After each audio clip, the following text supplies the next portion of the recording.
नमस्कार, टीवी 9 राजस्थान पर आप सभी का स्वागत है और यह है इनसाइड स्टोरी जिसमें आज हम बात करेंगे राजस्थान हाईकोर्ट की। क्योंकि हाईकोर्ट जिस सख्ती में इन दिनों नज़र आ रहा है वो इससे पहले शायद ही देखी गई। और सख्ती किसके लिए है? सरकार के लिए ख़ास तौर पर है, हालांकि समाज के लिए भी है। देखिए, राजस्थान हाईकोर्ट से आज दो बड़ी खबरें सामने आई, या कहे कि तीन बड़ी खबरें सामने आई, लेकिन मुख्य तौर पर दो की ही चर्चा की जा रही है। सबसे पहले बात करते हैं आटा साटा जो कुप्रथा है राजस्थान में, उस पर हाईकोर्ट की तल्ख टिप्पणी आई। आटा साटा प्रथा क्या है? दरअसल होता ये आया है इस प्रथा के अनुसार कि अगर एक घर की बेटी दूसरे घर में दी जाती है तो उसी घर की बेटी ली भी जाती है। उसका उद्देश्य क्या रहता था उस वक्त? उद्देश्य ये था कि अगर यहाँ दबाव बनेगा तो वहाँ बेटी सही रहेगी, अगर इधर उनकी बेटी को परेशान किया जाएगा तो वो इनकी बेटी को परेशान करेंगे, तो इससे एक रिलेशनशिप अच्छा चल सकता है, ऐसा उस वक्त लोगों का मानना था।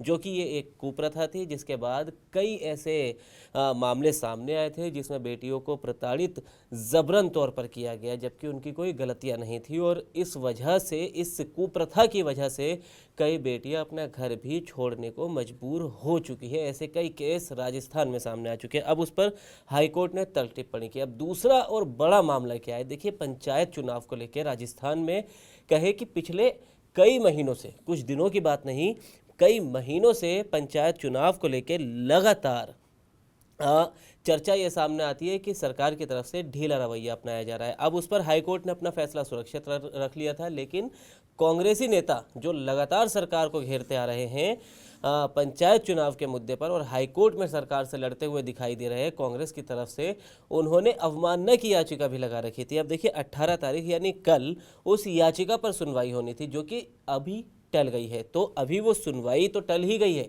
लेकिन पंचायत चुनाव को लेकर जो फैसला सुरक्षित रखा गया था वो भी अभी नहीं सुनाया गया है। तो वो कब सुनाया जाएगा और क्या फैसला हो सकता है, ये हम पहले भी चर्चा कर चुके, आज एक बार फिर इस पर चर्चा करेंगे। और देखिए, अब अगर तीसरे भी उसकी राजस्थान हाई कोर्ट की बात कर ले तो देखिए, सीमा जाखड़ केस में राजस्थान सरकार को हाई कोर्ट ने फटकार लगाई है। तो कहीं ना कहीं राजस्थान हाई कोर्ट जो है वो इन दिनों सरकार को सख्ती से ये एक तरह से मैसेज दे रहा है कि भाई सही से काम कर लीजिए, नहीं तो इतना ज़्यादा मतलब अति नहीं की जा सकती है। तो पंचायत चुनाव को लेकर आटा साटा प्रथा और ये जो सीमा जाखड़ वाला विवाद है, इस पर आज की इनसाइड स्टोरी में चर्चा करेंगे अम्बेश श्रीवास्तव जी के साथ। तो अम्बेश जी, इन तीनों का क्या सरकार को कोई एक मैसेज जाएगा भी, या फिर इसको भी ऐसे ही रफा दफा कर दिया जाएगा? मैं सीमा जाखड़ वाले केस से शुरुआत करना चाहूँगा। वैसे आपने दो केस पहले बता दिए थे। सीमा जाखड़ जो है एसएचओ हैं और रह चुकी हैं, क्योंकि अब सस्पेंडेड हैं। एनडीपीएस एक्ट में उन पे पैसा लेने और फिर गलत तरीके से घर और बनवाने के खूब सारे आरोप थे। उनका बुलडोजर भी चला था, अशोक गहलोत सरकार के टाइम की बात है। तो वो गिरफ्तार हैं, तो उसमें ज़मानत के लिए उनकी बात चल रही थी। तो सरकार ने कहा कि मैं नहीं, ज़मानत नहीं देनी है, हेरफेर कर सकती है। तो कोर्ट ने कहा भाई पुख्ता सबूत, मतलब एक तथ्य ठोस दो कि हाँ ये कर सकती हैं बाहर निकलने के बाद। तो सरकार जवाब नहीं दे पाई। सरकार की तरफ से जो पक्ष रखने गए थे जवाब नहीं दे पाए कि नहीं ये कर ही देंगी सबूतों के साथ छेड़छाड़। तो उसमें भी सरकार को फटकार लगा दी कोर्ट ने कि भाई कुछ भी उठा के मत आप कहानी बना दीजिए जी। और वैसे ये तो हाई कोर्ट की फटकार है। और ये भजन लाल सरकार को मैं बता दूं, ये कोई पहली फटकार नहीं है कोर्ट से। इससे पहले भी कई मामले हुए जहां सुप्रीम कोर्ट से सरकार को फटकार लगी, पिटीशन पे पिटीशन दायर हुए, उस पर सरकार को फटकार लगी। आपको याद होगा गौवंश हत्या के मामले में भी, हत्या का है ना, मामला सामने आया था, उसमें भी जिसमें खाचरियावास ने जमकर लोहा लिया था। सुप्रीम कोर्ट ने भी खूब क्लास लगाई थी। तो भजनलाल सरकार के लिए, और वैसे भी मुझे लगता है कि राजस्थान में बीजेपी और भजनलाल सरकार के दिन अच्छे नहीं चल रहे हैं। पहले नीट पेपर लीक होता है, नीट पेपर लीक के बाद परीक्षा रद्द होती है, परीक्षा रद्द के बाद फिर जब नेता सफाई देने आते हैं तो आप देखो ना कि कैसे वो अपने ही बयानों में, बात यह है कि एपिसेंटर राजस्थान है ना, होता है। और वो अपने बयानों में अशोक गहलोत तक को ले आते हैं कि भाई उनके टाइम पे हुआ। अरे भाई 2025 में किसकी सरकार थी? मदन राठौर जी को वो करना चाहिए। और नीट की परीक्षा कौन कराता है? तो सरकार के लिए शायद दिन अच्छे नहीं चल रहे हैं। फजीहत मीडिया में हो रही है, फजीहत उनके नेता करा रहे हैं, और अब कोर्ट से भी फटकार। अब देखिए, सीमा जाखड़ वाले मामले में अब उनको ज़मानत क्या करना है वो तो कोर्ट तय करेगा।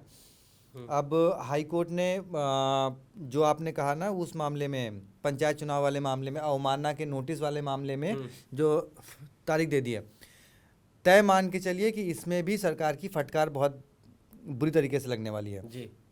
क्योंकि आपको याद होगा जब 15 अप्रैल लास्ट डेट थी चुनाव कराने की, उस तय समय तक चुनाव हुए नहीं। उससे पहले राज्य चुनाव आयोग ने भी लिखित में बोल दिया कि भाई देखिए, कल को अगर हाई कोर्ट से फटकार लगती है तो हमारी जिम्मेदारी नहीं होगी।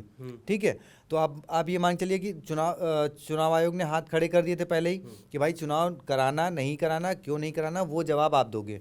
ठीक है, तो अब उसमें क्या है कि भाई हाई कोर्ट ने एक डेडलाइन दी थी, आप चुनाव नहीं कराया, संयम लोढ़ा ने उस पर केस डाल रखा है। तो अब इसमें भी फटकार तय मान के चलिए कि भाई कोर्ट पूछेगा, जब मैंने एक डेडलाइन दी थी, चुनाव आयोग ने आपको बोला था कि और भी नियम कानून तरीके हैं चुनाव कराने के, तो आप उन नियम कानून पे आपने चर्चा करी क्या? आप मेरे पास ये कहने आए हो, क्योंकि इससे पहले सरकार भी गई थी ना कि चुनाव दिसंबर में कराए जाए, तो उसको लेकर हाई कोर्ट ने वो फैसला सुरक्षित रख लिया है। अब वो कब आएगा अभी उसका इंतज़ार है।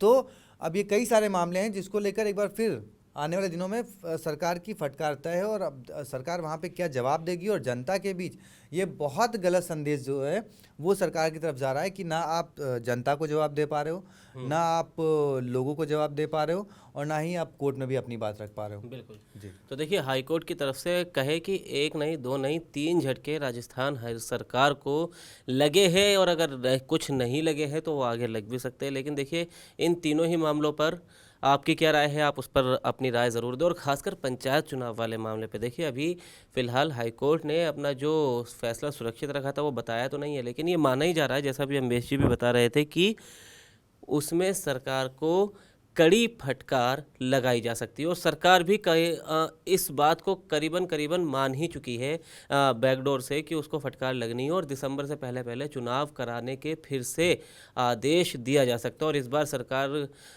मतलब दोबारा फिर से टालने की उस स्थिति में नहीं होगी, क्योंकि विपक्ष लगातार भजनलाल सरकार पर पूरी तरह से आक्रामक तौर पर इन दिनों दिखाई दे रहा है, और लगातार पंचायत चुनाव का मुद्दा उठा रहा है। लेकिन इस पर आपकी क्या राय है, आप अपनी राय कमेंट बॉक्स में ज़रूर बताएं। वीडियो को लाइक करें, शेयर करें, और राजस्थान से जुड़ी तमाम खबरों के लिए देखते रहिए TV9 राजस्थान।